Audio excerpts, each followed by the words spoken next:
this is an iHeart podcast. Guaranteed human.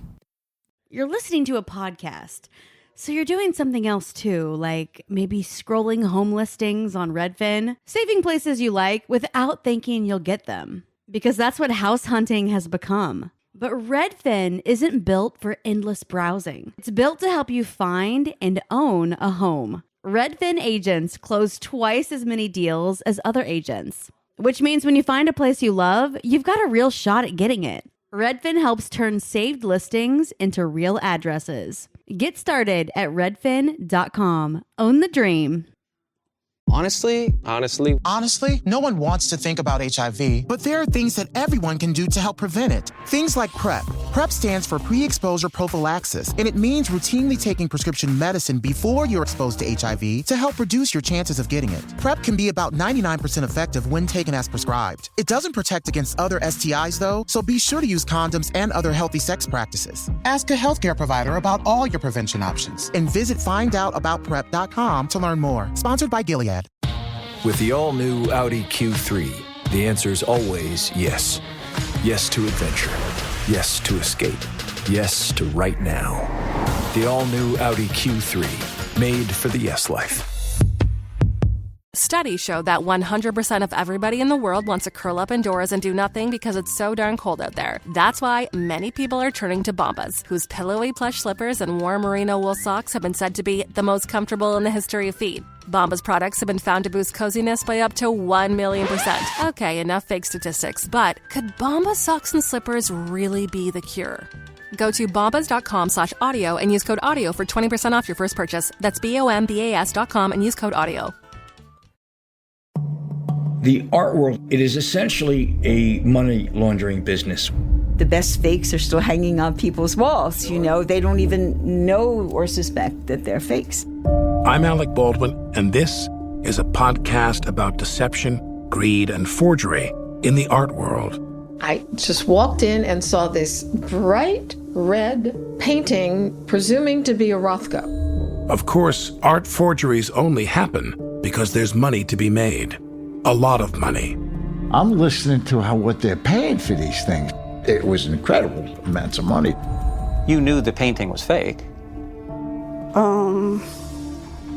Listen to Art Fraud starting February 1st on the iHeartRadio app, Apple Podcasts, or wherever you get your podcasts.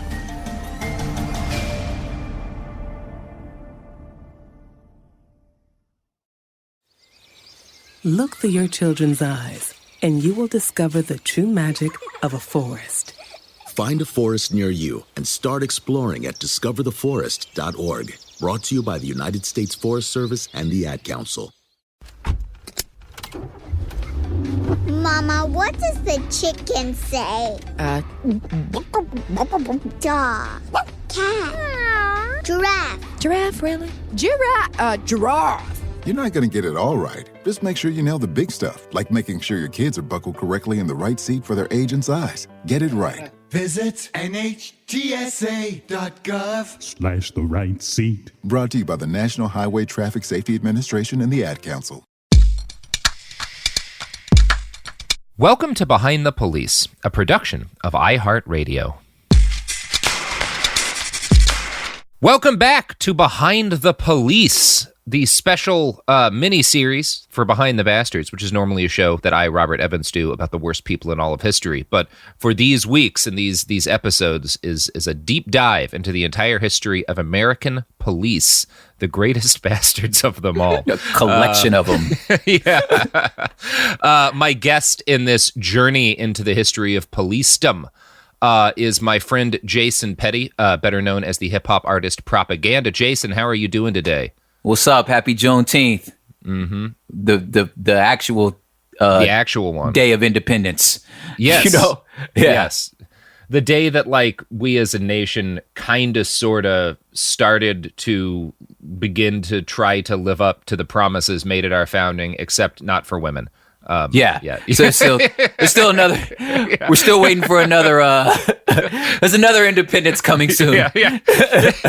It's been a rough couple of centuries. It's been a rough couple centuries, guys. Fun fact: the 13th, the Emancipation Proclamation was 2 years before this because the war wasn't done. And still we were waiting on Texas. Yeah. And in some ways still are. Still, yeah. As a Texan, I can say. I think we're still kind of waiting on Texas. So, in honor of, it won't be Juneteenth anymore when these episodes drop, but these two episodes this week, we're going real deep into the history of racism and policing. That's what these next two episodes are going to be, and then after that, we're going to kind of get back to a broader history of policing and come up to the modern era. We'll talk about the war on drugs and cops and stuff, but these two episodes are going to be more focused on something that I think is critical, but not very well known to most people. Usually there's one aspect to which kind of what we're talking about is known today, which is that if you've wound up at a protest recently, which I assume a lot of you have, you may have heard the venerable left-wing protest chant, "Cops and Klan go hand in hand." And if you're a fan of Rage Against the Machine, I'm sure you're familiar with their similar line. Some of those that work forces are the same that burn crosses. And, we talked a bit about how, the sort of story spreading about slave patrols and how that was the origin of policing and how that was, partly true, but not entirely accurate because it was more complicated than that. This is a case where the kind of like pithy chants and social media posts and stuff actually are really accurate. Like that. Yeah, that's what we're going to talk about today. So in a very veiled defense for everybody else that didn't have to live these realities. Like there's some realities, like something like a redlining. Like I understand that there is a wide swath of people. You have to go out of your way unless you Black to know what redlining is because it doesn't affect you. You know what I'm saying? Right. So I'm going to give you that. I don't know the script, but I know based on the way that Robert's leading in, I have an idea that I'm probably going to know these stories, but I'm pretty sure you don't because they ain't affected you. You ain't never thought about redlining because there was never a time that your grandparents was looking at a neighborhood and was like, we can't live here. And it's not because you couldn't afford to live here. It's because you wasn't allowed to live here. You know what I'm saying? So I understand that you don't know this. There's probably things in your life, like we could talk about some Native American heritage and stories and such like that you probably would have no idea unless you went out of your way. I went out of my way to learn those things because I understand what it means to be an oppressed person. So strap in. This is about to be earth-shattering for you. It's going to be rough. Yes. So in the immediate wake of the war, remember after part one, we kind of ended on slave patrols just turning right into police departments. Yes. But in the immediate wake of the war, a lot of the South was, occupied by the United States military, the Union military. And millions of Black men had suddenly gained the right to vote for the first time, like kind of right around that same period. And historians generally call the time from 1865 to 1877 in the former South Reconstruction.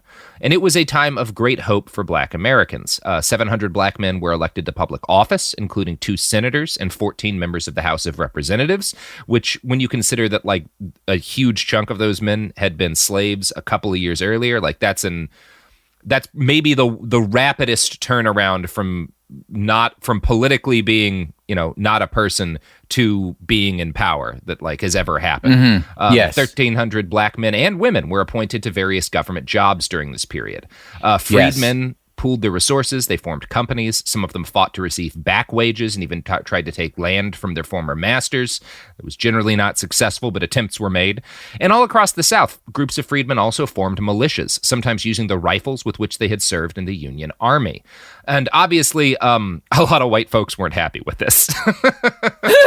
Yeah, it worked. It's like, so they go, you know what? We're just going to let them. You forget that, especially in the South, the vast majority of the population were freed slaves. So just by the sheer numbers, if you let us vote, we're going to vote in our own people. Mm-hmm. Yeah, you're not going to be in charge anymore. Yeah. Just it's work the numbers.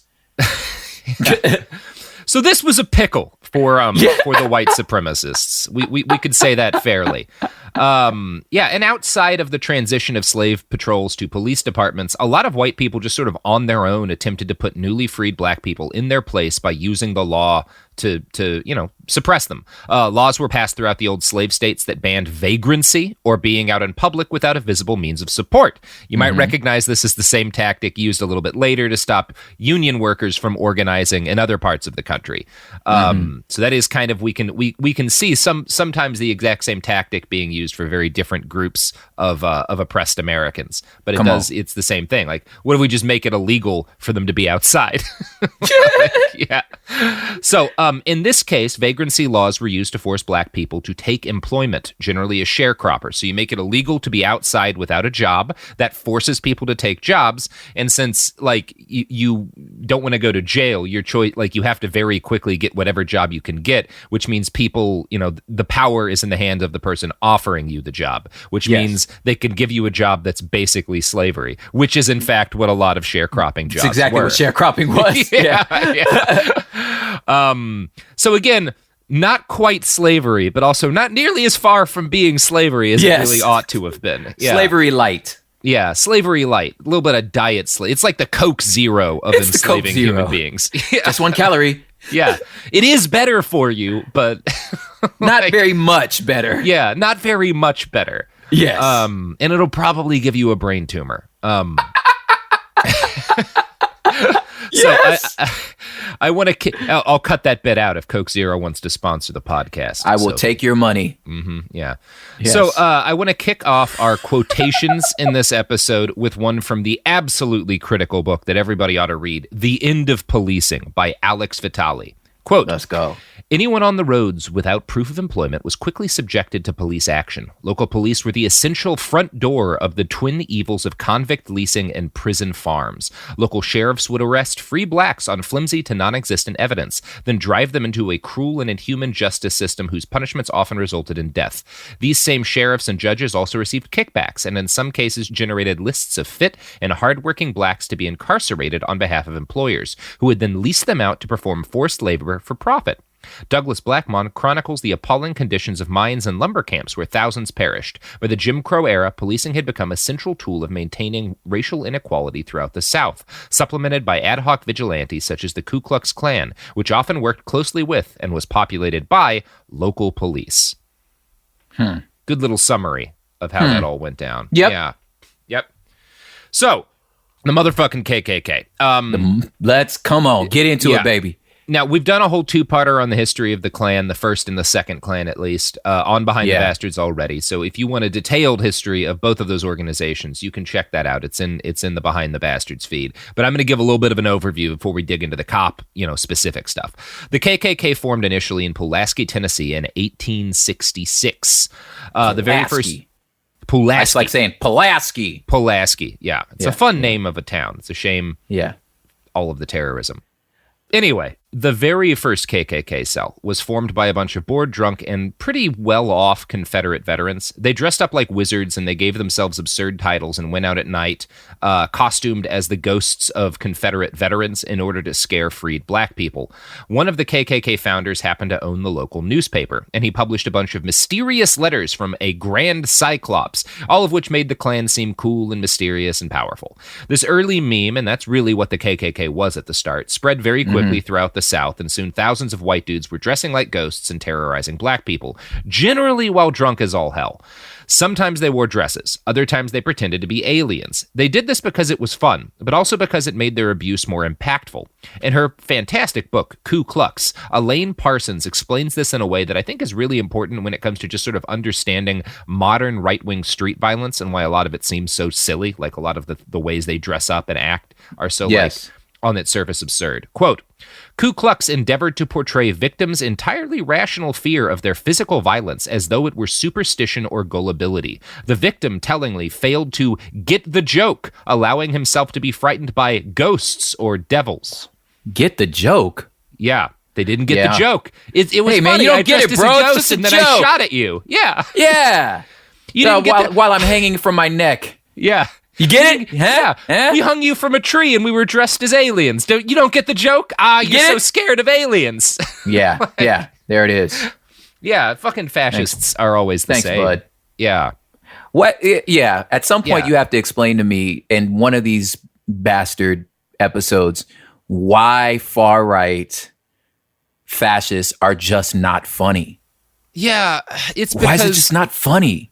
It's because comedy, good comedy requires what's the word I'm looking for here? Empathy, right? Like you have to understand other people in order to say things that are funny to them. There it is. Yeah. Thank you. Yeah. So okay. Anyway. Yeah, many, if not most, of these early Klansmen were former slave patrol members, and a sizable number of these early Klansmen, in addition to being former slave patrol members, were also current law enforcement, sheriffs and the like. There was also, outside of, even the Klan, just a huge amount of vigilante violence directed against black people during this time, and it all does sort of bleed together.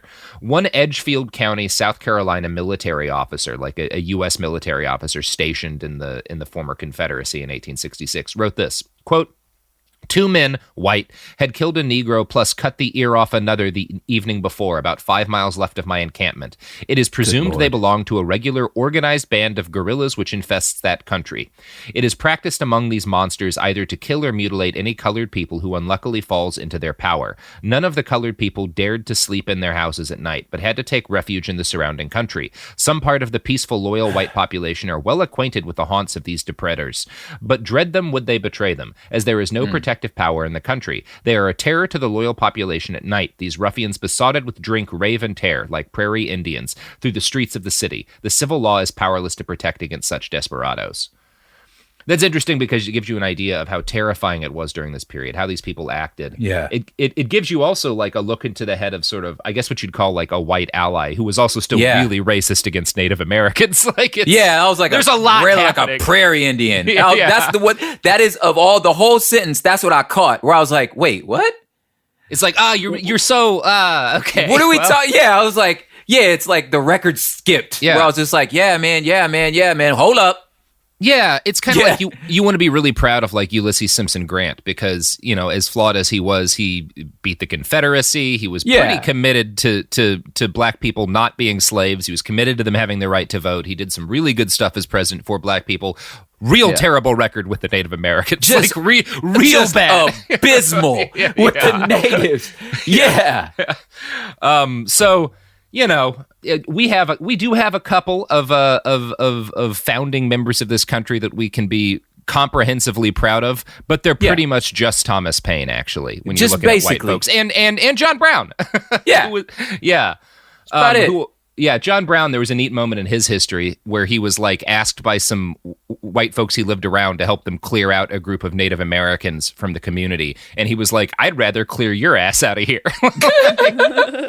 Yeah, good guy, John Brown. So, civil law was often powerless to stop these kind of bands of marauding white terrorists or insurgents, really, in this period of time. But civil law was also often on board with this kind of violence. So it was a mix of, we really have no resources to stop these people, and we also don't want to stop these people. And a good example of how this looked comes from the case of Union County, South Carolina. That town included a virulent cell of Klansmen, roughly organized around a local criminal named Bill Fawcett. Now, Fawcett had been a member of another anti-black guerrilla band known to Union troops as Slickers previously. He and his friends seem to have slid rather seamlessly into becoming Klansmen once that was the hip new way to be racist terrorists. Fawcett was repeatedly arrested for disorderly conduct and violence, but he had good connections to local law enforcement, and he and his friends were also tied heavily into the wealthy gentry in Union County, so they never really did any hard time because they were good smugglers, and they helped keep the rich people in the county well supplied with tax-free liquor. One of the wealthy men who supported Fawcett in his vigilante activities was James Rice Rogers. He sold the illegal liquor that Fawcett smuggled, and he was also the county sheriff in 1870. So there that's it is. good. Yeah. Bring it right back around to the cops. Yeah. And again, we're seeing kind of the same thing we are seeing in like the big, northern cities in this period of time where the police are intimately tied with vice, right? So on the night of December 31st, 1870, Union County was struck by a series of violent raids. And this kind of originated from a clash between white and black folks that's still very complex. It started when two of Fawcett's men set out to deliver a barrel of illegal whiskey, and they were stopped on the road by a checkpoint of black militiamen. And these guys were actually from two different black militias who had set up patrols in the area they lived because there were bands of armed Klansmen riding about. And those Klansmen had killed people recently. Not just black people, but also like white Republicans in this period. Yeah. So let that be a mind bender for y'all. Yeah. That they're killing Republicans. Republican meant something different back then. Yeah. Sure did. So there's these bands of, armed Klansmen running around killing people. And so black folks set up militias to protect their neighborhoods, right? So they're doing like armed community self-defense. And this group of Fawcett's, men start driving up to one of these checkpoints with a barrel of illegal whiskey. And this militia holds Fawcett's men up and they demand they hand over the whiskey. It's kind of unclear if they just want the whiskey because they're like, oh, hey, let's get some whiskey. Yeah. Or if they're more like, you guys are sketchy as hell. You kind of seem like the Klan dudes because these guys were both probably Klansmen who have been riding around and like, we want to see what the hell is up. And obviously these white dudes weren't willing to like listen to what a bunch of black militias said, and they ride off. And so the black militiamen open fire at their wagon. And I'm going to quote from historian Elaine Parsons here. Perhaps it was important to the pickets or those who fired that white men not dismiss their armed demands and drive breezily by. Such pickets were part of how power operated in Union, and to mobilize the resources to set one up only to have it dismissed might have serious consequences. Perhaps the shots were not about the whiskey at all. There is some reason to suspect that Stevens, who's one of the men driving that whiskey train, having passed through the organized group, would have headed straight to Fawcett, which might well have led to trouble not unlike that which was caused by shooting. So like they might have been worried that these people were going to go back to the Klan and try to organize an attack on the picket. And trouble definitely followed, them shooting at the wagon. Both of Fawcett's men immediately got out of the wagon and fled, but one of them was caught and he was executed by the militia, and his body was posed in a manner similar to how Klansmen in the area had posed recently executed black men. Parsons continues. The black militia here was replicating the subculture of collective violence with which Union Countyans were familiar. Picketing a road to defend one of their own from attack was conventional Union County behavior, as probably was the shakedown of Stevens. Even shooting after the retreating figures of Stevens and Robinson as they ran their picket would perhaps not have been particularly abnormal in as gun-happy a culture as Union County's. The killing of Stevens made it a much more serious matter, of course. Militiamen, however, might have miscalibrated elites' willingness to support Fawcett's marginal men. Giving Stevens his liminal status, he was a criminal, had the militia been composed of white members, it seems likely that the whole affair would have blown over. Indeed, when Stevens's peer, Thomas Jefferson Greer, had been shot just months earlier, his assailant, who was another white guy, had enjoyed widespread public support.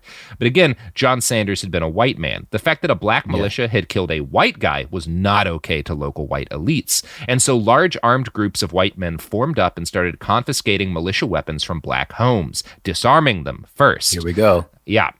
So like I get a bunch of pushback from said,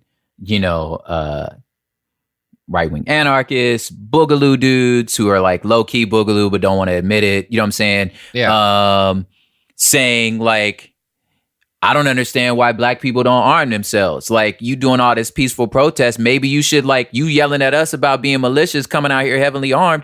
Maybe y'all should start being heavily armed, as if we ain't never thought of that. You know what I'm saying? What makes you think that thought ain't crossed our mind yet? You know what I'm saying? Like, do you want me to go? You did a thing on the Mulford Act already. You know what I'm saying? We did that already. But like this, what year is this? What year are you talking about right now?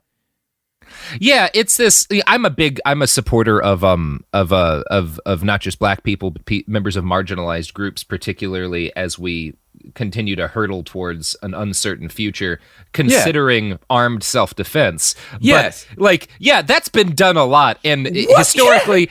There's a lot more armed white people. And so it's still like, it's not the solution. Yes. Yeah. It's not the solution. And like, why you think we ain't thought of that? Like, you think we ain't thought of that? Like, this has been tried before. And sometimes it does work. We'll actually going to be talking about this a few times in this episode. It's not like again, I'm one of the anarchists being like, consider it. It's not a bad idea. Yes, I'm not saying consider it, but these people talking to me as if we never thought about it. Oh, yeah. You know what I'm saying? From the fucking beginning. Yeah. From the beginning. What makes you think, come on, bruh. And what happens, the black people in Union County are organized and they are armed, and white people start going door to door and taking guns out of individual homes. Yes. And the reality of I love the part of that passage that was like, this is not abnormal. What I wish I could run through all of the streets of America and explain is American culture is violent. We are, all of your statues are war heroes. Yeah. We're founded on a protest. This is a violent culture. And our country, our power structures, they respond to violence. So I just don't, I'm not telling you this is the right way. I'm just telling you this is the ocean you swimming in. You know what I'm saying? Right? Yeah. We are saltwater fishies. That's what we are. We are a violent culture. So you mad at somebody else who's experiencing violence, right? It's incumbent on those experiencing violence to remain peaceful. It means I don't think you asking me to be a freshwater fish in a saltwater ocean. I just don't know what to tell you. The water is violent, so this is what's going to happen. Yeah. So, so the white folks start taking all the guns of the black people who were in militias. And they also arrest dozens of black men, many of whom had no ties to the militias. Now, some of these men attempted to resist, but they ultimately decided that a gunfight would do them no good. They basically were holed up in a house that was surrounded by white folks, and they had the choice: do we defend ourselves or do we give ourselves up? And kind of the decision was, if we defend ourselves, we will either kill or injure some of these white folks, and they will be really angry when they finish killing us because there's a lot more of them, and they're going to burn down every black house in the neighborhood, right? Yeah, they white people at this time, and even this, and at that time, and in this time, but mostly at that time are they're super kings of elevation. You know what I'm saying? You elevate the moment, dial the heat up. You know what I'm saying? So these folks give themselves up to save the neighborhood. Now, for several days, the white elites in Union County debated over this list of randomly arrested black men that they had, and deciding, basically, we're trying to decide how many of them can we punish and how many of them can we spare without provoking a broader race riot among because there were a chunk of folks in power who understood most of these arrests are bullshit, but also we have to punish some black people more or less at random. Otherwise, the poor white folks in the county are going to go on a race riot. So there's this big debate with the local elites. And Alice Walker, the head of a local black militia, gets arrested on his way to travel to the governor to warn him about what's happening in Union County. Now, Walker hadn't been present at any of the events that had sparked this, but he was hated by the most racist of the local whites because he was the organizer of a black militia. So local law enforcement decided that his death would go really far in calming the white mob. Now, Walker had supporters who were ready to rally to his defense armed, but again, he told them not to. He was innocent, and he was certain that a court case would bear out his innocence. But he never got the chance to actually, do that. On January 5th, a huge gang of Ku Klux Klansmen raided the Union County Jail and abducted 5 arrested black men, who also happened to be prominent local Republicans. Parsons writes, quote, "It is not possible to name many of the members of the costumed group, but because, though not all of the men were on horseback and were costumed, we can imagine that many of the group's members were elites. From the size of the group, even if we accept only a cautious estimate, it seems likely that they came from adjoining counties. There is a good deal of evidence that some of Fawcett's friends were present in a leadership role at this event. And one man who was later named by witnesses to the raid as a leader of the Klan mob that abducted all these black men was Fawcett's good buddy, Sheriff Rice Rogers." So again, that's how they get into the jail. Is the sheriff is a Klansman and he lets them the fuck in. Yeah, and obviously what you're expecting happens to these black men, and it's tragic. Totally. Yeah, and it's possible even that so there was one of the things that did happen when the KKK showed up at this jail is they struggled with a deputy to get the keys, and it's heavily suspected by historians, including Elaine Parsons, that this was all kind of an act, and that it's likely that the deputy who struggled with the Klan after giving up the keys put on a Klan costume and engaged in the raid after being robbed. I could totally picture that. Hey, don't take my key. Don't take my key. Look, I'm doing the right thing. Wow. Yeah. And it is like a lot. And this I highlight this story because I think specific stories are kind of useful in getting people emotionally involved. But this happened, we'll never know how many times, constantly. Like the whole idea of a mob showing up at the jail and the officers handing over the keys or straight up just participating in the raid of the jail with Klan robes on was a constant story during this period. Now, as a rule, local law enforcement either, again, helped actively. Honestly, no one wants to think about HIV, but there are things that everyone can do to help prevent it. Things like PrEP. PrEP stands for pre-exposure prophylaxis, and it means routinely taking prescription medicine before you're exposed to HIV to help reduce your chances of getting it. PrEP can be about 99% effective when taken as prescribed. It doesn't protect against other STIs, though, so be sure to use condoms and other healthy sex practices. Ask a healthcare provider about all your prevention options and visit findoutaboutprep.com to learn more. Sponsored by Gilead. Hi, I'm Cindy Crawford, and I'm the founder of Meaningful Beauty. Well, I don't know about you, but I never liked being told, oh, wow, you look so good for your age. Why even bother saying that? Why don't you just say you look great at any age, every age? That's what Meaningful Beauty is all about. We create products that make you feel confident in your skin at the age you are now. Meaningful Beauty. Beautiful skin at every age. Learn more at meaningfulbeauty.com. This is Matt Rogers from Las Culturistas with Matt Rogers and Bowen Yang. This is Bowen Yang from Las Culturistas with Matt Rogers and Bowen Yang. And now, a vital break from our sponsor, Vital Proteins. You know the blue tub you've probably seen everywhere? That's Vital Proteins collagen peptides. Now, why use them? Because they're the experts, the #1 collagen brand in the U.S. I'm talking about ingredients backed by science and shown to be effective. I mean, when we hit about age 30, our bodies naturally produce less collagen. And collagen has a lot of benefits. A lot!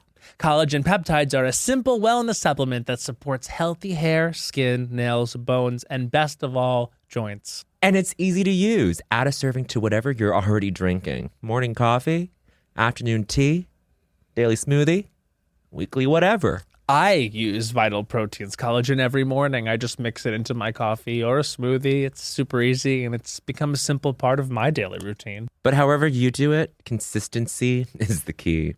It's crazy how something so effective is so easy. And right now, you can get 20% off your next order by going to vitalproteins.com and using promo code LasCulturistas20. That's LasCulturistas20 at checkout. Huge thanks again to our sponsor, Vital Proteins. These statements have not been evaluated by the Food and Drug Administration. This product is not intended to diagnose, treat, cure, or prevent any disease. Winter is in full swing, and Aleve is here to keep you moving. When the cold weather sets in, everyday aches and pains can linger, but Aleve has got your back. With up to 12 hours of body pain relief per dose, Aleve keeps you going with long-lasting body pain relief to get you through whatever the season brings. Chilly days or cozy nights, Aleve gives you that long-lasting body pain relief you can count on this winter. Try Aleve. Use as directed for minor aches and pains. Or turned a blind eye to Klan violence out of fear. Watching from Washington, D.C., President U.S. Grant was shocked by what seemed to be nothing so much as a resurgent Confederate movement in his country. Yeah. So when he'd come to power, Grant had believed that the passage of the 15th Amendment, which guaranteed black men the right to vote, would solve the problem of securing the rights of newly freed black people.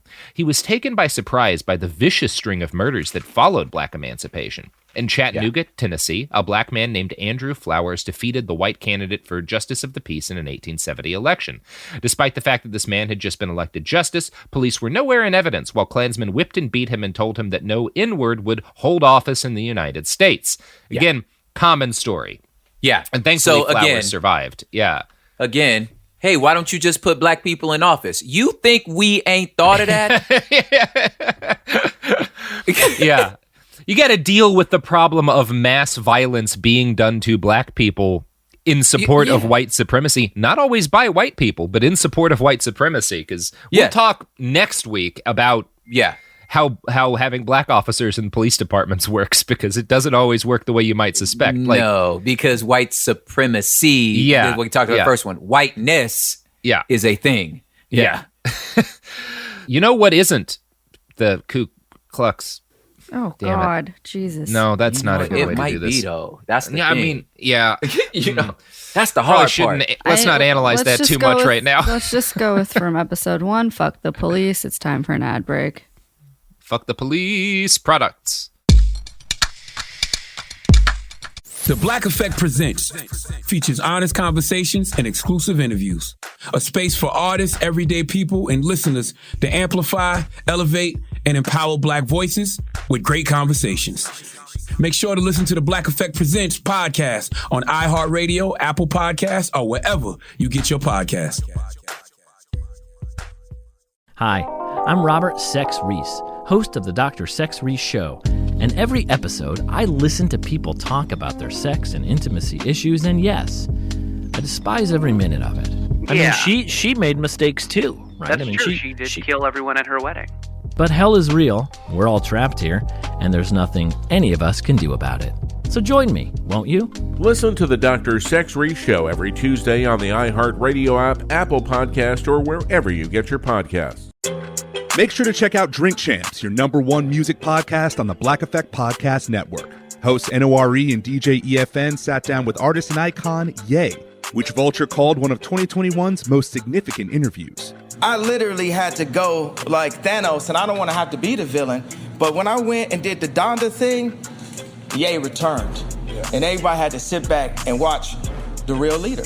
Check out Drink Champs' conversation with Ye and many more legendary artists each and every Friday on the iHeartRadio app, Apple Podcasts, or wherever you listen to your favorite shows.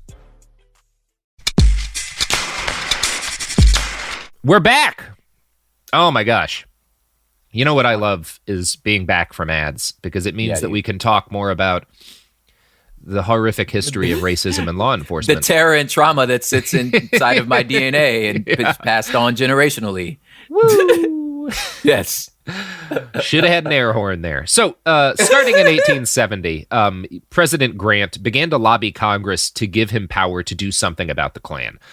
Because, again, local law enforcement was actively aiding and abetting the KKK. Yeah.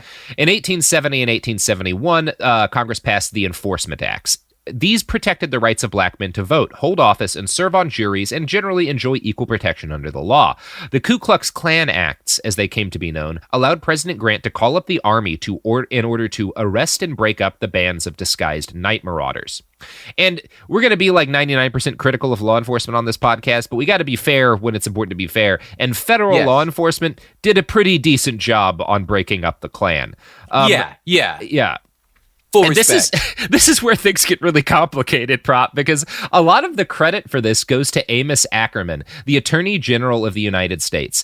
Ackerman joined the Republican Party after the Civil War and became one of the nation's most strenuous advocates for black suffrage. He was like, black people have the right to vote and hold office, and I will make sure we enforce this with fucking riflemen if we have to. Yes. Historian William S. McFeely said of Ackerman that, quote, no attorney general before or since has been more vigorous in the prosecution of cases designed to protect the lives and rights of black Americans. And here's where things get complicated, because before he was a Republican, before he was the Attorney General, Amos Ackerman volunteered and fought in the Confederate Army. Sheesh. People have layers of complication. People are complicated. They in them contain minis. Yeah. And this, if for Amos, this seems to have been like it seems to have been more a matter of like, you hear about these folks who are like really loyal to their state for reasons I have trouble understanding. Like, he doesn't seem to have joined the Confederate Army specifically to fight for slavery, although he fought for slavery because that's what the Confederate Army fought for. But in his mind, I think it was more like, I'm really loyal to Georgia. I don't know. I can't get in the head of that guy, but I guess if you can make that up, he tried to afterwards. Yeah. Yeah, so I want to give it to the possibility that people, probably hundreds of them at the time, you know, like you said, just was like, look, we're down here. This is what we do. We fighting for our way of life. I guess that's right. And in the middle of that, finally had this like, this is bullshit.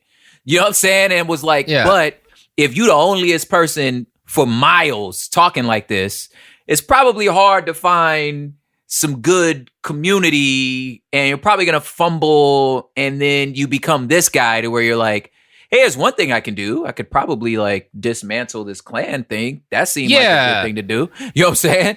Yeah, if there's a thing that can make up for volunteering to serve in the Confederate Army, I guess it's dismantling the KKK. I guess, yeah. Like that's a good it's a good place try to start. at least. Yeah. Yeah. Yeah. So the worst Klan violence was in South Carolina, and Grant declared martial law in that state, citing a condition of lawlessness. He suspended habeas corpus, and numerous Klansmen were rounded up by federal authorities, including Sheriff Rice Rogers, who we have been talking about. A lot of sheriffs got pulled up in this. So the Senate held extensive hearings where hundreds of black victims of the Klan were allowed to tell their stories to the nation. Under Ackerman's direction, 600 Klansmen were convicted and 65 of them sent to a federal penitentiary. By 1872, the Klan was no longer a meaningful force in the United States. Yeah. Frederick Douglass himself said that without President Grant's actions, black Americans would have been trapped again in a condition almost identical to slavery. That is probably true, but it's also true that Grant kind of botched the landing on this one, firing Ackerman to appease his political rivals and commuting the sentences of some Klansmen in a bid for reconciliation. So again, you can't stand here, you know. Yeah. Let's be fair. But also, you know, it is fair to say that Ulysses Simpson Grant was probably the best presidential advocate for black rights that existed until at least FDR. Yeah, that's what I was going to say. Like, probably not until the New Deal, you know? Yeah. And even, like, yeah. Even he got an asterisk next to his name. You know what I'm couple of them. Yeah. So... terrorism was, however, briefly out as a method of repressing black Americans and enforcing white supremacy, or at least terrorism in kind of an organized fashion, because we're going to talk about lynching later. This left the law and law enforcement as the last organized refuge for white supremacists. The black codes had been made illegal in 1868 when the 14th Amendment gave black people equal protection under the law. But in 1877, the first Jim Crow laws began to be passed, mandating separate public spaces for black and white people. Suddenly, white and black people were now expected by law to use separate schools, libraries, water fountains, and restaurants. The police could no longer arrest black men for voting, although that absolutely still happened, but they could arrest black people for entering white spaces. The Klan was gone, but the police remained, and for decades they took over the hard work of enforcing white supremacy from the terrorists. In 1915, William J. Simmons, former minister, performed a real act of resurrection and brought the KKK back to life. Now, Simmons had been a big nerd for things like the Masons and other fraternal societies that were a big part of life back in the day, clubs where men would gather and dress up in costumes and do silly rituals and generally get drunk. Simmons wanted to make a society of his own, and he decided that reviving the old KKK would be easiest because then he could cash in on the Klan's name recognition and branding. Again, I cover all this in that two-parter that we already did on the show. But before we move on to the cop stuff, the important thing to know is that the second Klan was fucking huge. While the first had been a relatively small group of terrorists, the second Klan had its terrorists, but it was largely a social club that included millions of Americans at its height. They had a summer camp. Like, it was not quite the same thing. Let that sink in, guys. Yeah. They sold branded equipment and stuff. Like, and in a lot of ways, they were basically a pyramid scheme. Simmons engaged a PR firm to help him repackage this old terrorist group as a cool club for families. By 1920, the whole thing had gone viral nationwide, and the Klan did engage in pushing racist laws. But for the folks at the top, I think more than even a force for racism, the Klan was a grift, right? Now, there were a lot of racists like, everyone in the Klan was a racist still, and there were a lot of racists who were like the old Klansmen, kind of at the top. Making money was more the goal than anything else. In 1921, Simmons gave an interview to the Atlanta Journal that was basically his sales pitch to the nation for the Ku Klux Klan from a write-up in the National Museum of American History website. Quote, while explicitly advocating white supremacy, Simmons played up his group's commitment to law and order, promoted their enforcement of prohibition, and even boasted of his own police credentials. He claimed members at every level of law enforcement belonged to his organization, and that the local sheriff was often one of the first to join when the Klan came to a town. Ominously, Simmons declared that the sheriff of Fulton County knows where he can get 200 members of the Klan at a moment's call to suppress anything in the way of lawlessness.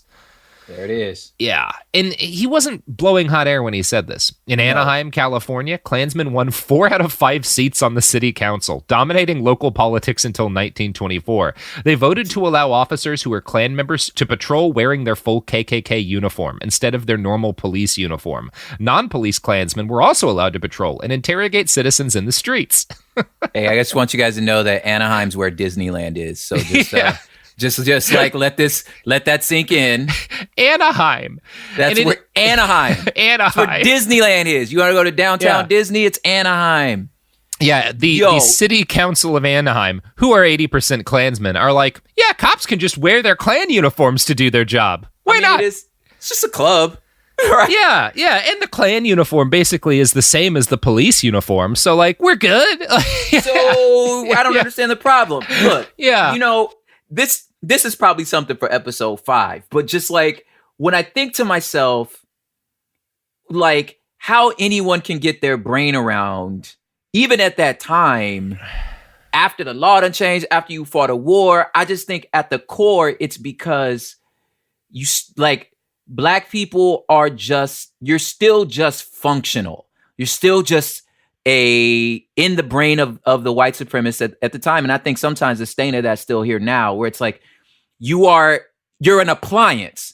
Black people are an appliance, right? So when you can make an appliance out of our entire bodies, that's slavery, right? So, and then you move that into mass incarceration to where you like, okay, and segregation and stuff like that. Like, who wants to live in the house with their cows, right? Because and your washing machine doesn't have rights. It's just a washing machine, So if you think of an entire person because of their color as just a function for yourself, and it's not even just Black people, it's like even people that like, if your argument against, supporting immigrant rights, especially immigrants of Latin American, people is like, well, who's going to pick our cotton or pick our strawberries? Who's going to pick? You still see these people as an appliance. You know what I'm saying? So when I got my 10,000 new followers that saying support Black voices, I wanted to be like, yo, thank you for coming. Here's 10 other things I am. I'm a dad, I got daughters. I'm lactose intolerant. You know what I'm saying? I think butter's disgusting. It's because you still see me as an appliance. You know what I'm saying? So if I'm just the cow, if I'm just the function, so even if it's a function of you learning from me, it's still just a utility. If it's a function of y'all just supposed to pick our fields, you don't get rights, y'all live over there, and I don't understand why the damn refrigerator wants me to treat it like an equal. You know what I'm saying? Yeah. Like, you're just the refrigerator. Like, shut up. You know what, man? Here, we need to figure out something to make the damn cows and pigs understand that they just cows and pigs. You know what I'm saying? So to me, it's like if that's where your brain goes, damn, I went on a rant.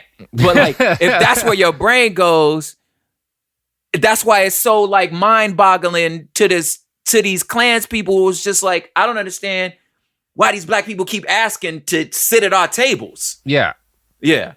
Yeah. Yeah. And that's, yeah, I mean, like, but like that is sort of, this is a really important thing to understand because we usually talk about Jim Crow. Like, white people usually talk about Jim Crow. I'm thinking back to like how I was taught about it. Like, it was this terrible thing that happened that was done to Black people, which it is. It was a crime.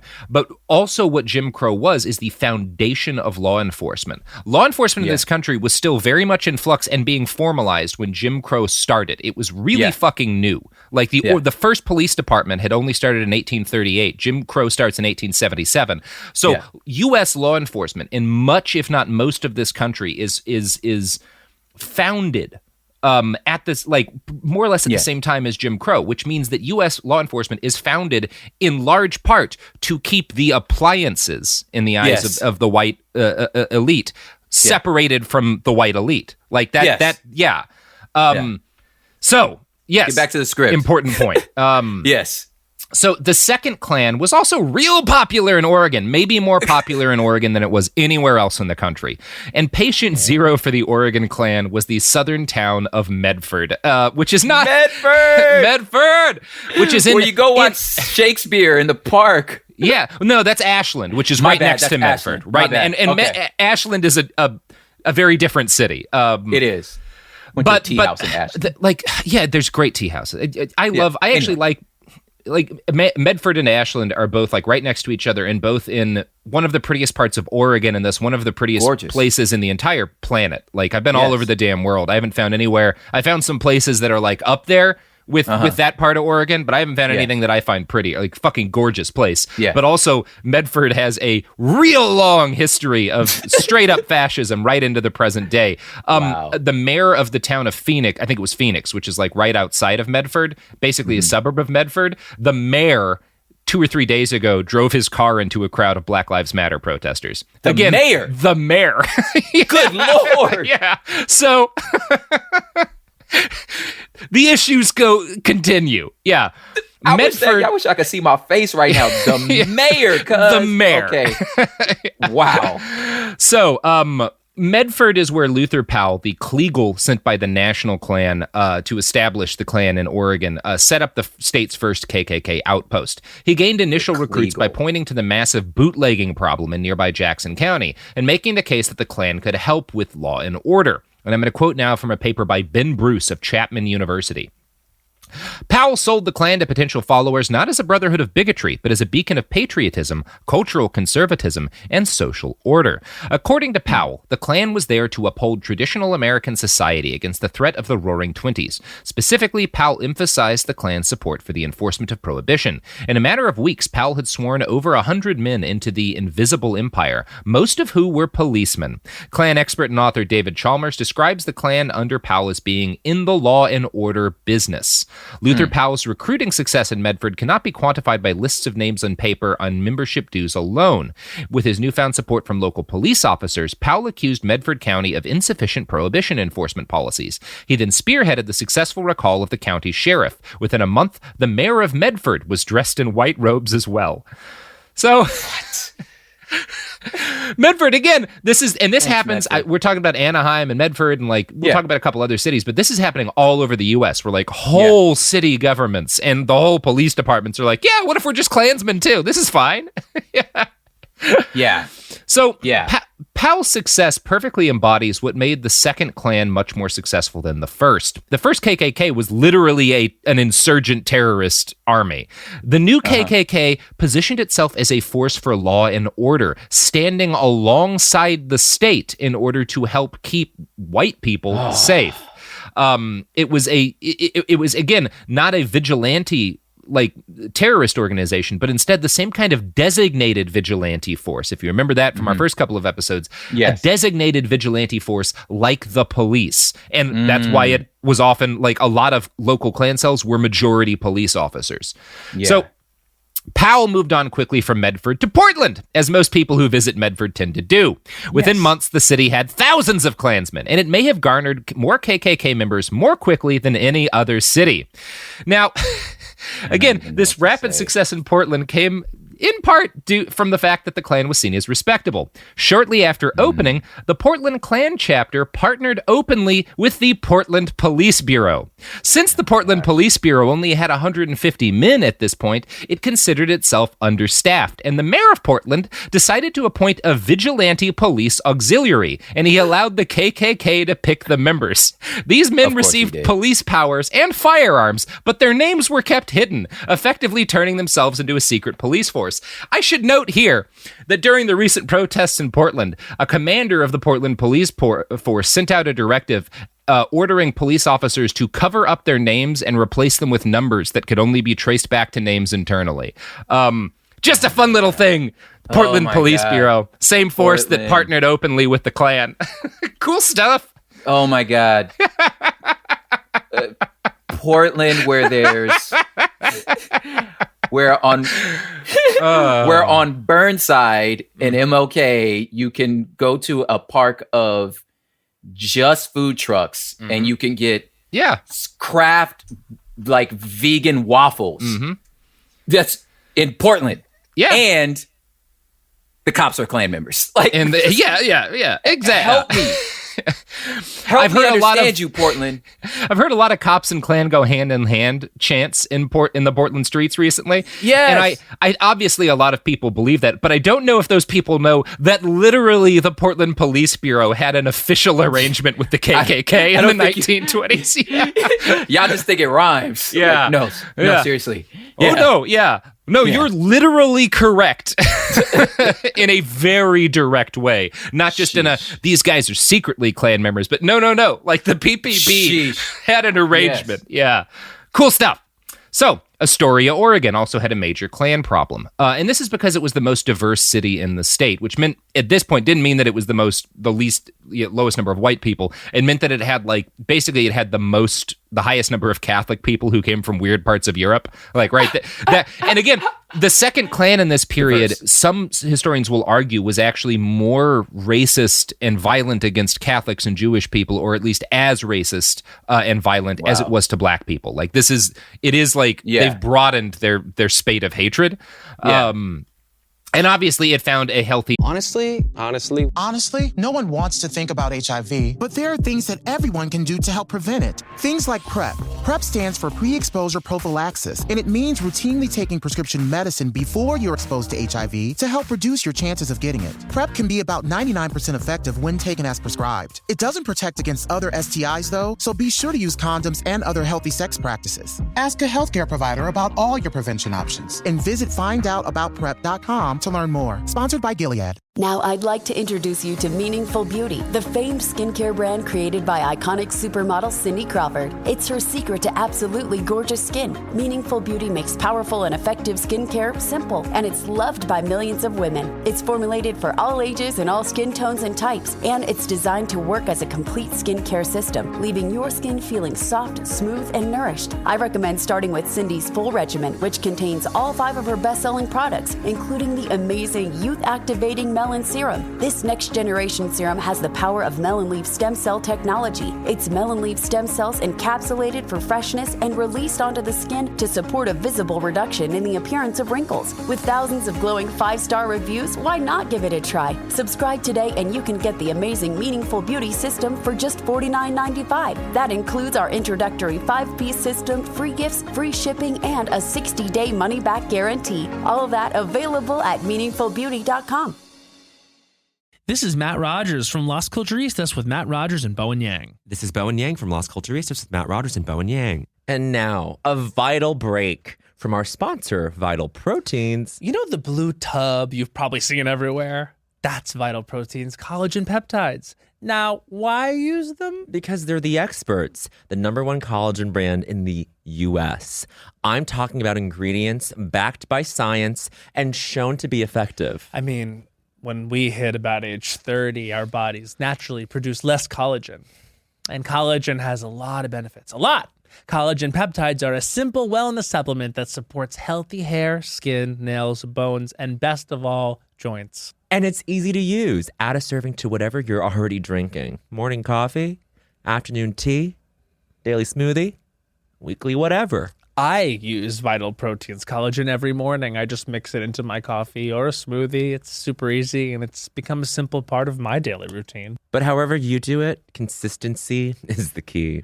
It's crazy how something so effective is so easy. And right now, you can get 20% off your next order by going to vitalproteins.com and using promo code LASCulturistas20. That's LASCulturistas20 at checkout. Huge thanks again to our sponsor, Vital Proteins. These statements have not been evaluated by the Food and Drug Administration. This product is not intended to diagnose, treat, cure, or prevent any disease. Winter is in full swing, and Aleve is here to keep you moving. When the cold weather sets in, everyday aches and pains can linger, but Aleve has got your back. With up to 12 hours of body pain relief per dose, Aleve keeps you going with long-lasting body pain relief to get you through whatever the season brings. Chilly days or cozy nights, Aleve gives you that long-lasting body pain relief you can count on this winter. Try Aleve. Use as directed for minor aches and pains. base of resentful Protestant white people in Astoria. Klan leaders brought in anti-Catholic speakers to rile up the public, and they rallied themselves around enforcing vice laws that the police had not handled to their satisfaction. Primarily, they went after prohibition violators and prostitutes. On June 17th, 1922, the Klan sent both local newspapers and the sheriff a letter demanding that he take action against the Whistle Inn, the heart of a local bootlegging operation. 2 weeks before the letter, 2 people had died in a drunken accident after leaving the Whistle Inn. The Klan letter to the sheriff threatened to take care of the problem if he failed to do so. On June 19th, the KKK sent 50 men into the Whistle Inn. They were met by sheriff's deputies who'd been called, ironically, by the bootleggers inside. The sheriff arrested both men, and the whole incident became something of a local scandal. The Klan used it to petition for a recall election, which they again succeeded in getting. Their candidate won the recall election, giving them control of Astoria's sheriff's department, and soon after they swept local government elections too. Variations of this story repeated themselves all over Oregon, and the Klan was eventually successful in electing their own candidate for governor, Walter M. Pierce. His regime passed the Oregon Compulsory School Bill, which required all children from 8 to 15 to attend public school. That sounds innocuous enough on the surface, but the purpose of the bill was to destroy all Catholic schools because those were not public. And again, the KKK really hates Catholics. And definitely the Oregon Klan is more anti-Catholic than it is anti-black, but only because there's not a whole lot of black people in Oregon, right? There wasn't nobody left. Yeah. There was it's like 95% white people at this point. So that's why the KKK is so focused on, although they also focus a lot on Japanese and Chinese immigrants, and like this governor that they elect pushes a bill to basically make it impossible to move to Oregon or work in Oregon as an Asian person. And both the anti-compulsory bill and the anti-Asians bills, like those get struck down. And this governor who is backed by the Klan winds up kind of turning on the Klan, not because he's a good guy, but because he thinks that after he gets elected, he doesn't really feel loyal to the Klan anymore. Yeah. So anyway, it's a complicated story. But so is the Klan. I'm just like, man, like y'all. Sometimes I feel like the more I learn about them, I'm just like, man, y'all are all over the place. Yeah. Like sometimes I can't even I can't even connect the dots of their hatred. Like how are we talking about Jews right now? Like, where it's like, when did we get to that? Or I can imagine, I would love to see a skit where somebody's trying to complain where some new kids in the back of the room at the Klan meeting and can't keep up with wait, we're talking about Catholics now? What they do? Wait, what's the problem? You know what I'm saying? Like, just like, I can't even, this is a complete tangent, but I'm just like, I can't keep up, man. I'm like, y'all all over. Just dang, man, at least be consistent. Yeah. Ad break. Oh yeah, we should. That was smooth. Thank you. Yeah, here's have a handful of products, buckaroos. After 30 years, it's time to return to the halls of West Beverly High and hang out at the Peach Pit. On the podcast 9021 OMG, join Jenny Garth and Tori Spelling for a rewatch of the hit series Beverly Hills 90210 from the very beginning. We get to tell the fans all of the behind-the-scenes stories that actually happen. So they know what happened on camera, obviously, but we can tell them all the good stuff that happened off camera. Get all the juicy details of every episode that you've been wondering about for decades as 90210 superfan and radio host Sissany sits in with Jenny and Tori to reminisce, reflect, and relive each moment, from Brandon and Kelly's first kiss to shouting, Donna Martin graduates. You have an amazing memory. You remember everything about the entire 10 years that we filmed that show. And you remember absolutely nothing of the 10 years that we filmed that show. Listen to 9021 OMG on the iHeartRadio app, Apple Podcasts, or wherever you get your podcasts. I'm Tanya Sam, host of the Money Moves podcast powered by Greenwood. This daily podcast will help give you the keys to the kingdom of financial stability, wealth, and abundance. With celebrity guests like Rick Ross, Amanda Seales, Angela Yee, Roland Martin, JB Smoove, and Terrell Owens. Tune in to learn how to turn liabilities into assets and make your money move. Subscribe to the Money Moves podcast powered by Greenwood on the iHeartRadio app or wherever you get your podcasts. And make sure you leave a review. I'm Colleen Witt, Join me, the host of Eating While Broke podcast, while I eat a meal created by self-made entrepreneurs, influencers, and celebrities over a meal they once ate when they were broke. Today I have the lovely AJ Crimson, the official princess of Compton, Asia, Kid Ink, and Asia. This is the professor. We're here on Eating While Broke, and today I'm gonna break down my meal that got me through a time when I was broke. Listen to Eating While Broke on the iHeartRadio app, on Apple Podcasts, or wherever you get your podcasts. We're back. We have returned. And we're talking still about the Oregon Klan. So the Oregon KKK's success in local and state politics gave them the legitimacy they needed to feel comfortable carrying out acts of violence. On April 11th, 1922, a 22-year-old Latino man named Sam Johnson was grabbed in the middle of the night by a group of robed Klansmen. They dragged him into the forest, and they hung him from a tree, quote, not long enough to kill him, but sufficiently long to give him a glance into eternity, according to a local paper. While he lay on the ground, recovering, the mob told him that he had to leave town or they would come back and kill him. This semi-lynching was again reported on in the local paper, but no arrests were made. The county sheriff, who was almost certainly one of the men who abducted Sam, called him a bad actor who just hadn't done anything serious enough to get arrested. So, yeah, he doesn't have a criminal record, but we decided he was a criminal, so it's fine to hang him from a tree. He got it on him, though. I could see it. Yeah. The sheriff accused him of bootlegging without any evidence and washed his hands of the case. On March 18th, a Catholic piano salesman named J.F. Hale was assaulted in the same way, taken at gunpoint into the woods and then hung almost to death. This time, the demand was made that Hale drop a lawsuit against another Medford man for an unpaid debt, and that he also leave town. The sheriff said the kidnapping, too, was of no local interest. Oh, gosh. It's also worth noting that there was a recent, last year, a trans black woman who was murdered in the city of Portland, and the death was written off, who died in the city of Portland. The police ruled it a suicide. There's a lot that's shady about it. The family has asked for it to be investigated, and the police said that investigating it further was not of local interest. So that's cool. That's a cool thing that, again, got to point out how this never stopped and has never really even slowed down in a lot of ways. Good Lord. Yeah, I'm like, this playbook has never failed these fools. You know what I'm saying? So fucked up. Yes. Yeah.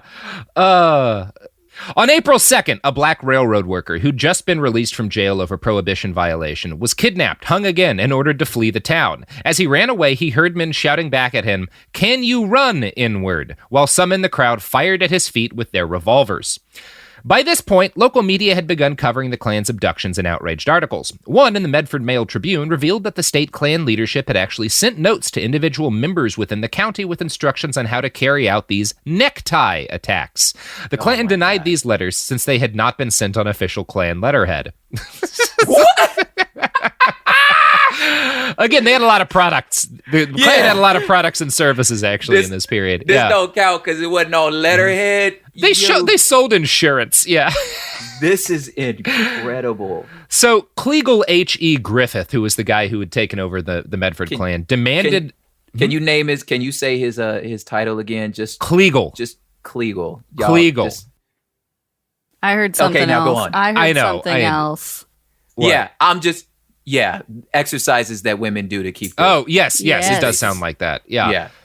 Now, so H.E. Griffith demanded... knowing that, though, Prob. Thank you. Hey, girl dad. You know what I'm saying? There you go. Yeah. You know what I'm saying? Yeah. So, the Medford Mail Tribune writes a letter about how the Klan is very obviously behind all this, and the guy in charge of the Medford Klan demands that the newspaper give him a chance to respond. And the Medford Mail Tribune lets him release a statement through the paper denying any role in the semi-lynchings. Gotta tell both sides of the story. Ben Bruce writes, quote, Kleagle H.E. Griffith gave an official statement denying any prior knowledge of the aforementioned events as well as the Klan's alleged involvement.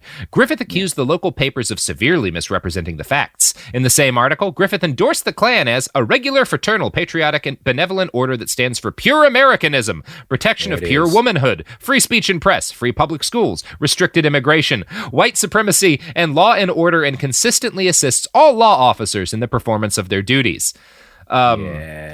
That's cool. Surprisingly, the people of Medford did not believe these denials, or at least enough of them didn't, that public outrage did force a trial, which occurred nearly a year later. 19 Klansmen were charged with participating in the necktie parties as they came to be known. One of the men was the former police chief of Medford. Good Lord. The main witness was J.F. Hale, the piano salesman, but the state decided he was not a reputable citizen, largely because his son had been born out of wedlock. It is the 20s. Oh my God. Oh my God. Okay. Wow. It's fucking cool. Yeah. All charges against the Klansmen were dropped. Yeah. Wow. Oh yeah. So yeah. You remember last year that at that anti-abortion protest where that little boy was like eye to eye with that Native American man, and like the whole picture went. Oh boy, viral. howdy, yeah! You remember that fucking thing? Yeah.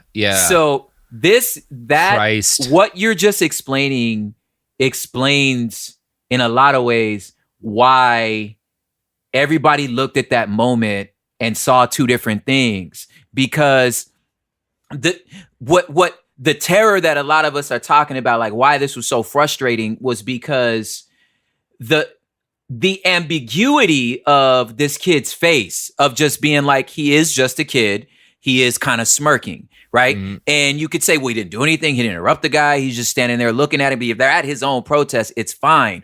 But when you hear stories like this, and I can't say because I'm not in that kid's head and I wasn't there, I'm just saying, when I look at it, I see the history you're explaining. The idea that these boys can function without any what's the word I'm looking for? Punitive. Their impunity. What's the word I'm looking for? I don't know. But the point is, they not finna get in trouble. That's what I'm trying to say, right? So you can always lean back and be like, what? I didn't do anything. So, and I just remembered how many times in my own life recognizing that smirk, knowing that no matter what this kid did, no matter how terrible it is, no matter how much evidence I have, he will not be punished. Yeah. You know what I'm saying? So that's so whether I know what this kid was thinking or not, it's like, this is what America saw. There was two Americas. One side of America saw this kid's gonna, no matter what, he's not gonna get in trouble. Nope. You know what and I'm saying? this is why when we finally do reform law enforcement, disband the police and replace it with something better, one of the federal agencies we need is a federal branch that is just groups of people who go door to door and just give people one solid punch in the face when they really deserve it. When we shouldn't be sending them to prison. They didn't do a prison thing, but like, you were a dick and now you're going to get hit in the face. You just need a good slapping. Somebody needs to smack you in the damn face. I think it's Backfengeschicht, which is like a face in need of a fist, is the direct translation. Yeah.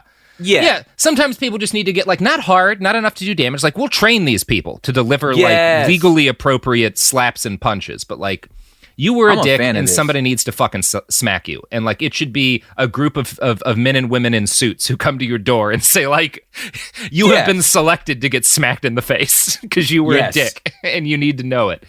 That's my suggestion. It's not a bad one. Yeah.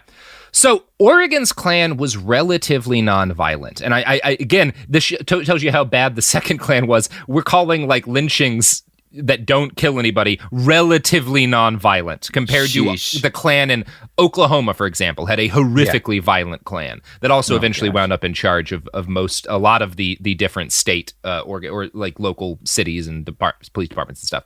And it was also comparatively nonviolent when you sort of put it against the Klan in Indiana, for example. There in Indiana, the KKK was successful in infiltrating a local civilian law enforcement agency, the Horse Thief Detective Association. Now, this odd group got its start in the 1840s, and its members were basically licensed vigilantes with the right to protect property via violence. And as you can guess by the name, they started to prosecute horse thieves, right? Yes. Law enforcement can't catch all these horse thieves. We'll deputize civilians. We'll give them the right to arrest and fuck up people to stop horse thievery. But they also had kind of broader rights to enforce laws.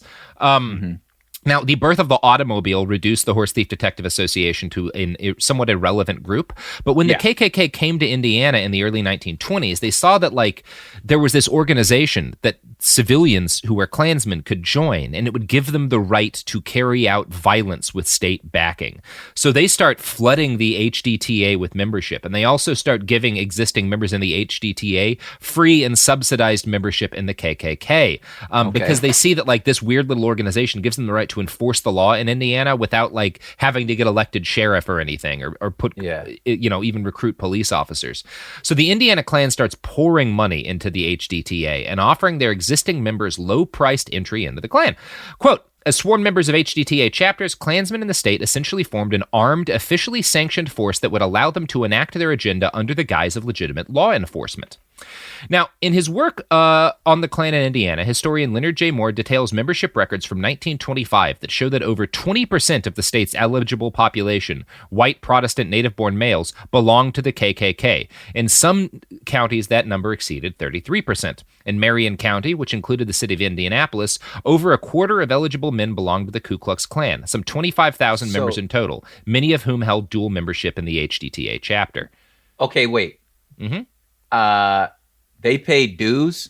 Yeah, oh yeah. No, it was a for-profit endeavor. Oh yeah, I remember that.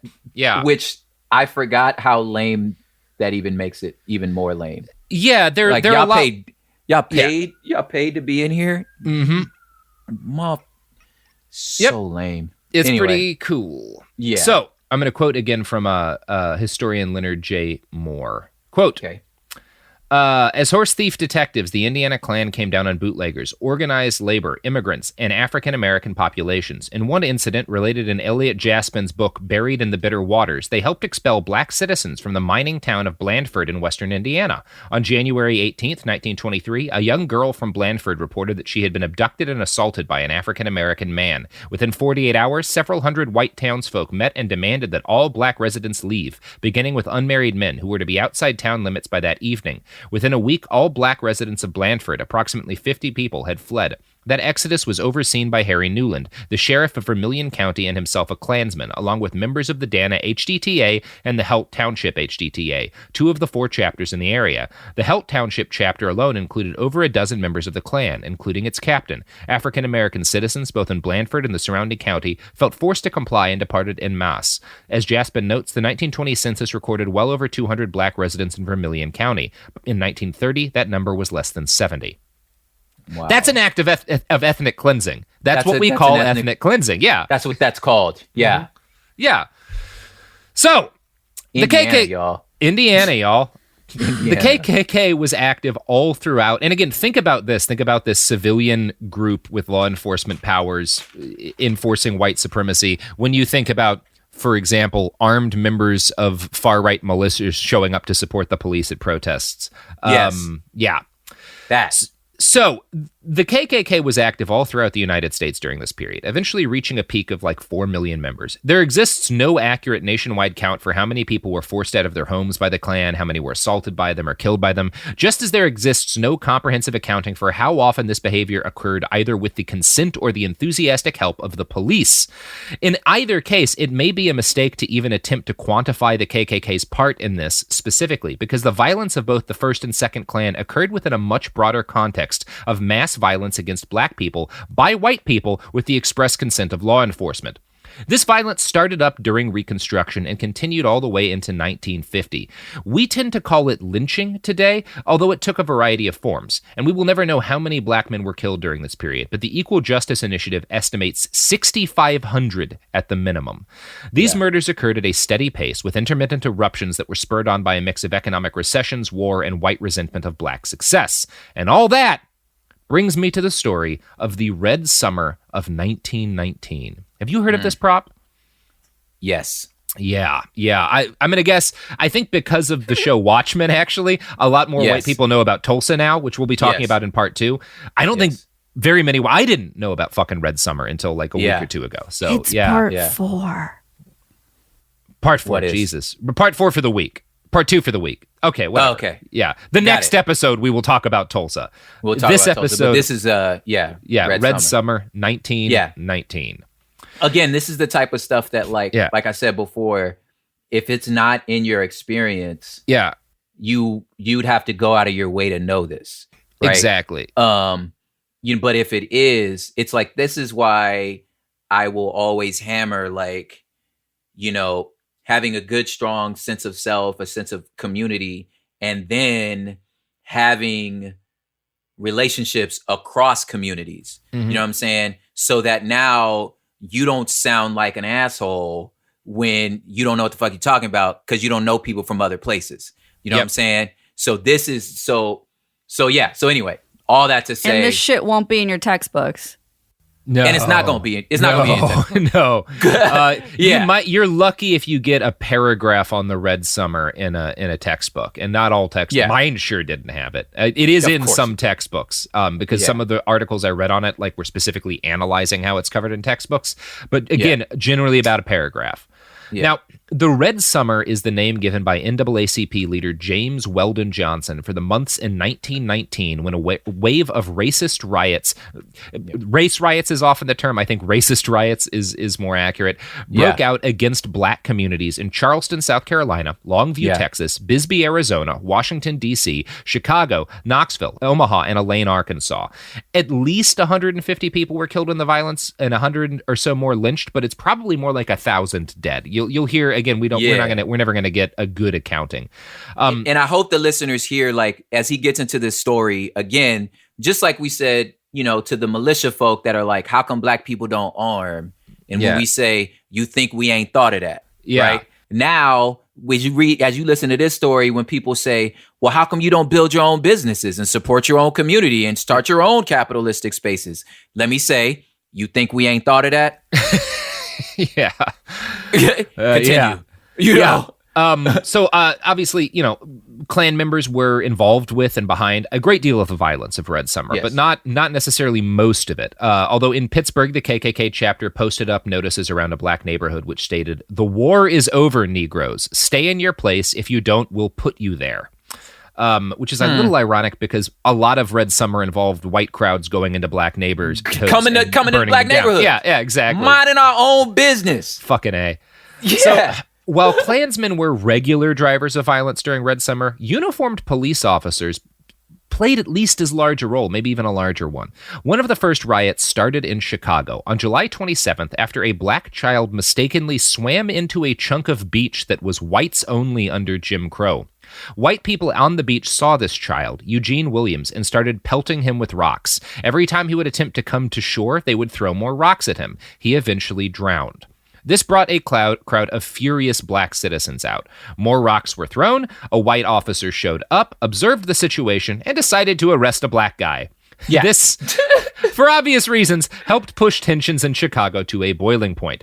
The resulting riot led to 38 mostly black deaths, and the police responded with a mix of complete neglect, often allowing the white mobs to do violence, and occasional acts of giving a shit, possibly due to the presence of black men on the Chicago PD.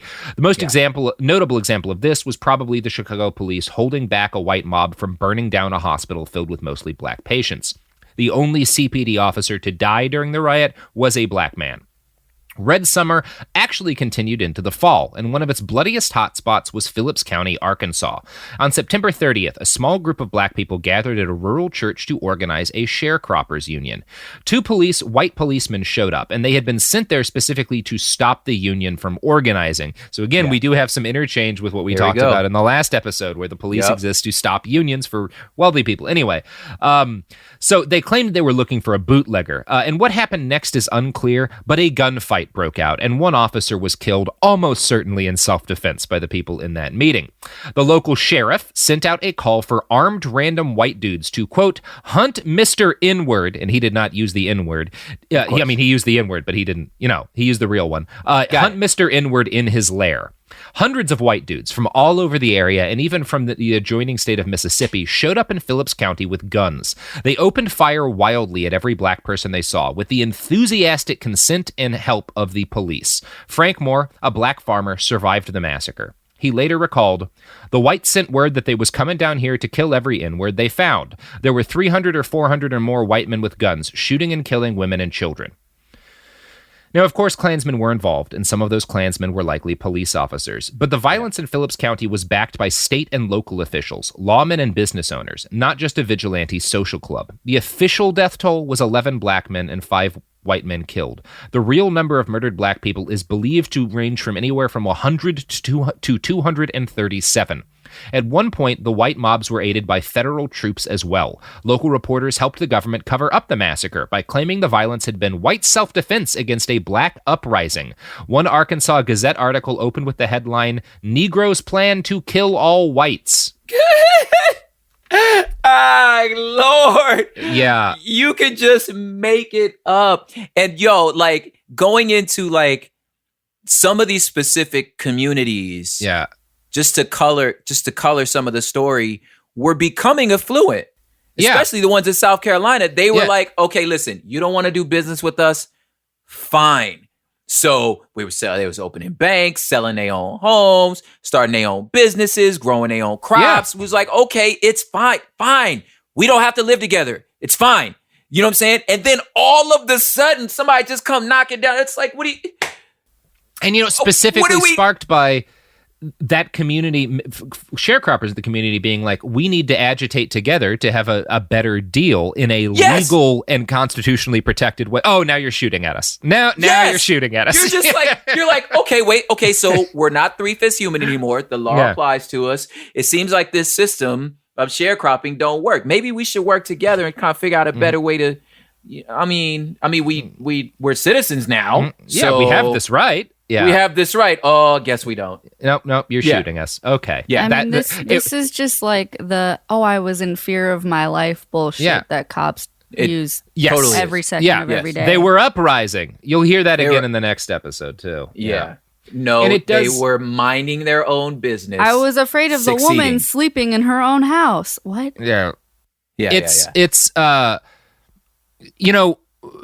I'm not a big Chairman Mao fan, but when he said political power comes from the barrel of a gun, he was not incorrect. And that's what you see here, right? Right? That's what Red Summer is. Yes. Yeah, and I recognize things are getting a little bit muddled here in this podcast about the history of the police, vis-a-vis the difference between the vigilante violence, the KKK violence the police violence that is KKK violence, and that's because very real history is always muddled. And in this period, police were often perpetrators in lynchings and white mob violence against black people.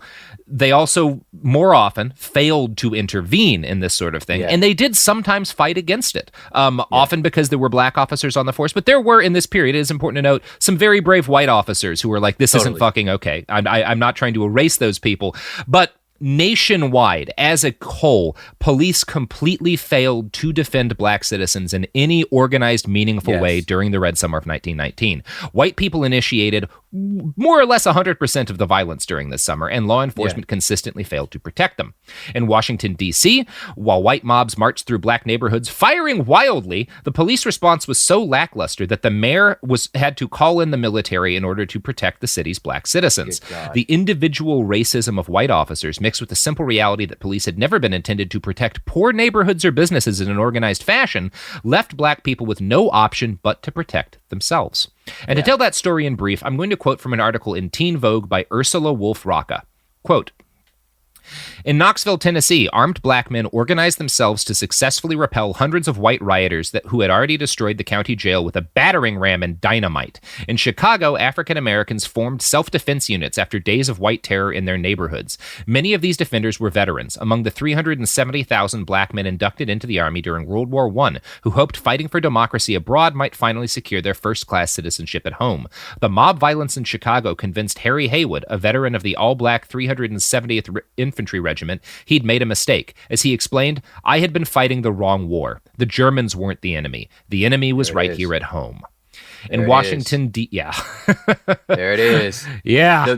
The muddle is I love that you said muddled because that's the point. Yeah. That's the point we're trying to make when it comes to policing in America. It is muddled. I should be able to tell the difference. Yeah. I should be able to go, that is the Klan, these are the police. I should be.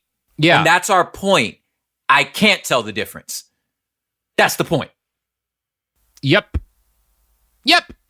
I'm going to continue that quote about black self-defense during Red Summer. In Washington, D.C., 17-year-old Carrie Johnson opened fire on men breaking into her home while 1,000 white rioters laid siege to her neighborhood. In Anniston, Alabama, in December of 1918, a black veteran, Sergeant Edgar Caldwell, was ordered out of the white section of a streetcar. He refused. Kicked out of the car and set upon by the white motorman and conductor, Caldwell shot his pistol twice, killing one of his attackers.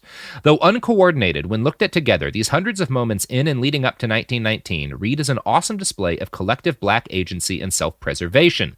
So again, black armed self-defense often is overwhelmed by, again, the sheer number of white people, their additional resources, their backing of the state, but it also works out sometimes, and it saves a lot of lives when it does. So I don't want to be saying, like, it's not a tactic that succeeds. It historically has. Yes. In 2016, City Councilwoman Angelia Williams took to the stage at an NAACP luncheon. She told the crowd that modern racists had, quote, taken off their white hats and white sheeted robes and put on police uniforms. Some of them have put on shirts and ties as policymakers, and some of them have put on robes as judges. This did not go over well, and she was roundly pilloried by law enforcement officials, a lot of whom were like Democrats, and a wide variety of elected local Democrats. But if Councilwoman Williams had wanted to bring up recent cases of folks who worked forces and also burnt crosses, she would not have had to Google hard. In 2012, a Little Rock, Arkansas officer who'd attended at least one KKK meeting shot and killed a 15-year-old black child. In 2015, video leaked of Anniston, Alabama police officer Joshua Dogrel delivering a speech for the League of the South. Now, the League of the South is a neo-Confederate organization, and for all intents and purposes, just a dressed-up rebranding of the KKK that tries to look a little bit more palatable. These motherfuckers marched with the Nazis in Charlottesville in 2017.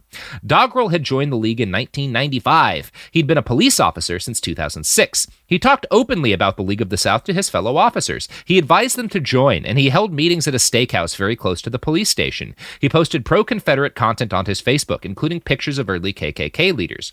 Dogrel's Klan affiliations were doubly concerning given Anniston's history. In May of 1961, the Freedom Riders had shown up in town to protest against segregation and Jim Crow.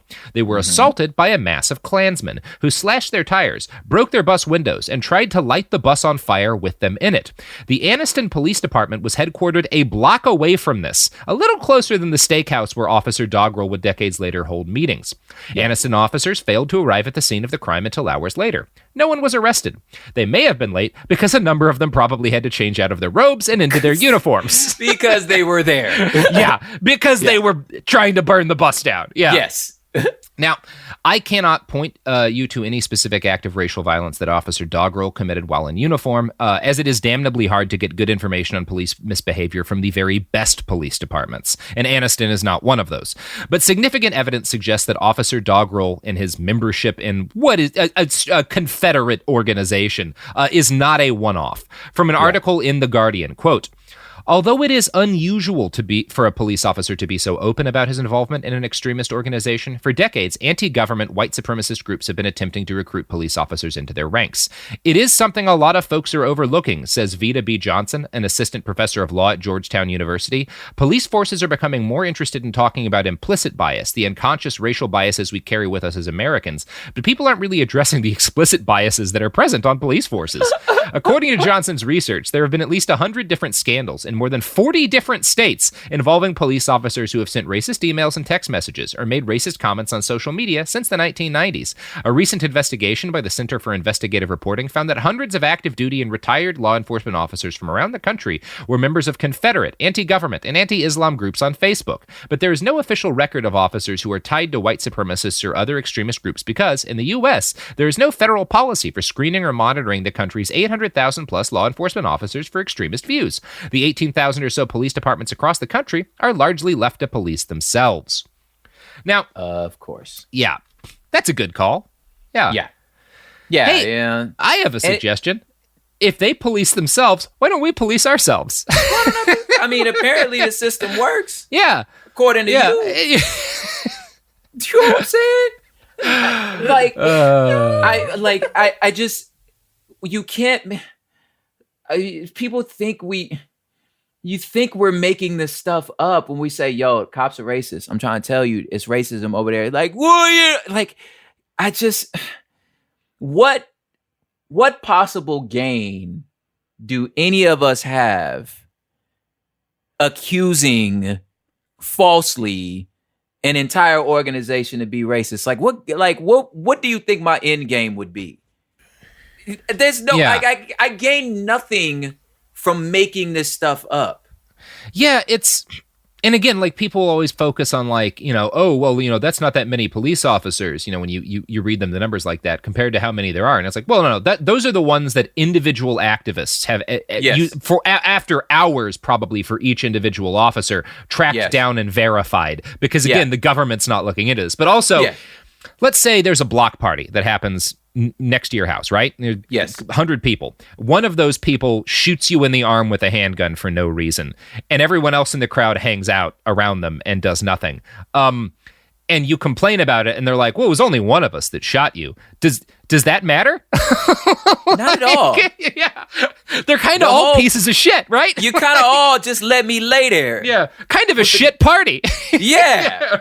I don't like you or your homies. Yeah. You know what I'm saying? Yeah. In 2017, a classified FBI counterterrorism policy guide was obtained by The Intercept. I don't know how they got this, but there are actually quite a few FBI agents who are real pissed about this problem and seem to be vigorously leaking information to the press. In a section focused on how the Bureau lists individuals on a terrorism watch list, the authors note that, quote, and again, the authors being the fucking FBI, domestic terrorism investigations focused on militia extremists, white supremacist extremists, and sovereign citizen extremists often have identified active links to law enforcement officers. The FBI goes on to note that they had to alter some of their policies when dealing with local law enforcement to account for the fact that so many of them are members of extremist groups. It's too many of y'all. Yeah, we've had to change how we interact with cops as the FBI because we're scared of you motherfuckers. God, dog. One of the justifiable criticisms of this series we're doing is that we're not really going to lean into the FBI much, because I've kind of determined to focus on like cops, like normal police, law, like the folks in the street, even though there is a very long and well worth discussing history of racism within the FBI. We talk about that quite a bit in our two-parter on the bastards who killed the Black Panthers. Yeah, we did. We'll get into it a bit next week, but we're going to focus really on beat cops, essentially, and what leads to them, police departments. Just because we can't do this for 10 straight weeks. We both have other stuff we got to deal with. The term ghost skins is often used by white supremacists to refer to folks who basically hide their power level to gain respected jobs in society and advanced white supremacy. Law enforcement is a particularly prized field for these ghost skins because it gives them virtually unchecked opportunities to do violence to non-white people. One example of this would be a gang of officers within the Los Angeles County Sheriff's Department who, in 1991, embarked on a campaign of vandalism and the beating and torturing of Black Californians. Have you heard of the Linwood Vikings? Prop? Yes, I have. Yeah. The Linwood Vikings were a violent neo-Nazi gang that committed arson and murder and torture on Black Californians, and the gang was entirely made up of Los Angeles County Sheriff's officers. It was a neo-Nazi gang that was all sheriff's officers. Let that sink in. Let that sink in, and now think of the young man who was recently found hung to death in Palmdale, California, and who was declared a suicide by Los Angeles Sheriff's Department. Yes. And then the Los Angeles Sheriff's Department was in a gunfight with his half-brother where they killed him a couple of days later. Yes. And that it is reported that the Palmdale chunk of the Los Angeles Sheriff's Department has what the news called cliques within it. Yeah. That were, you might call them gangs, maybe like the Linwood Vikings, because this keeps happening. Weird.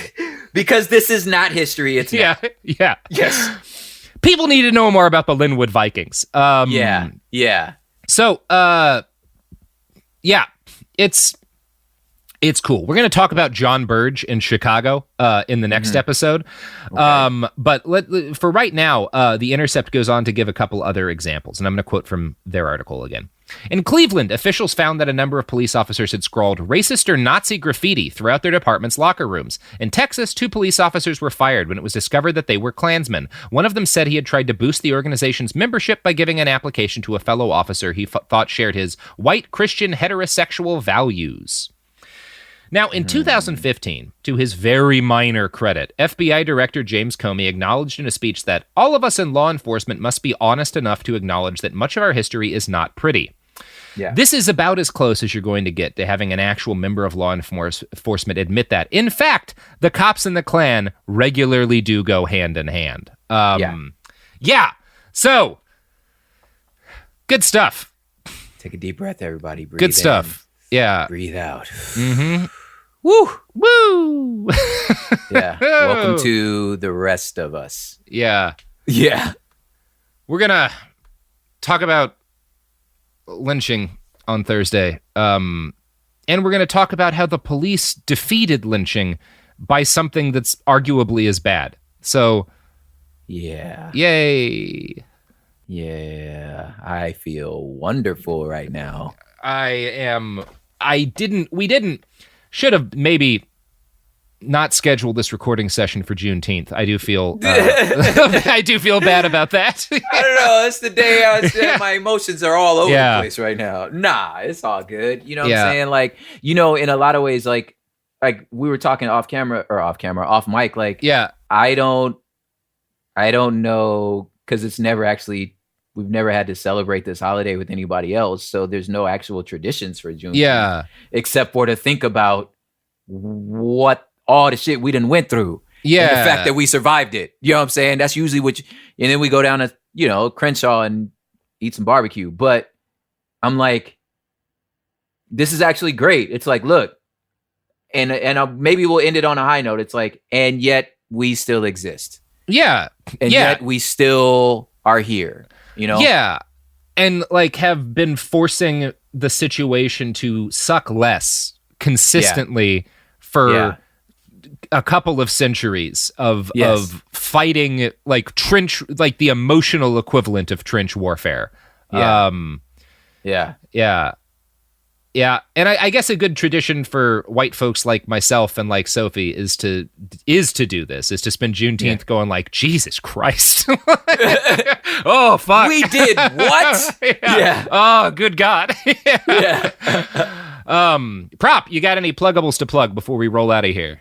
Yeah, dude. PropHipHop.com. I got a bunch of new merch. California is now required face masks, so I got some face masks there. Hell yeah. You hear that, flat earther neighbors? Required by state.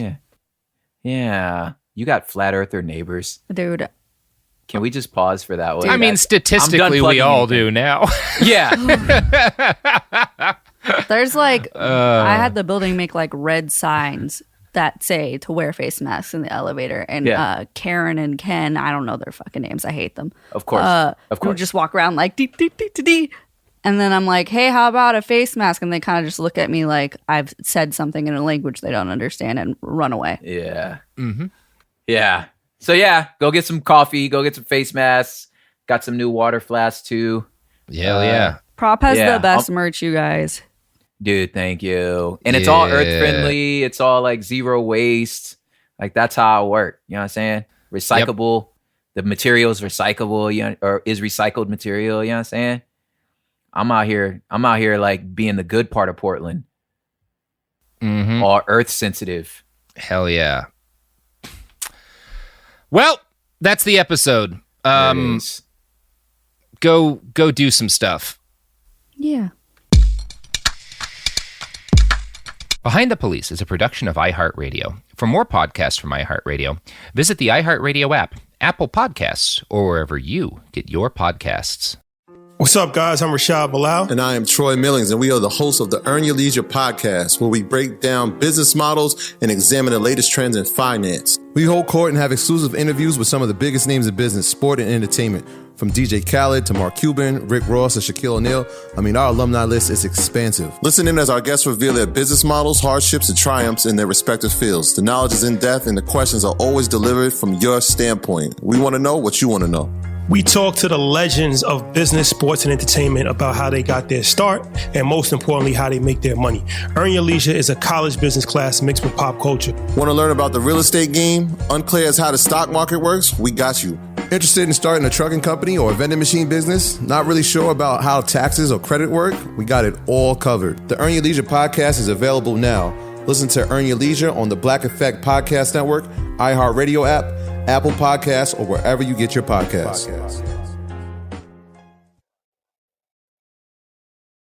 Raffi is the voice of some of the happiest songs of our generation. Baby Beluga. So, who is the man behind Baby Beluga?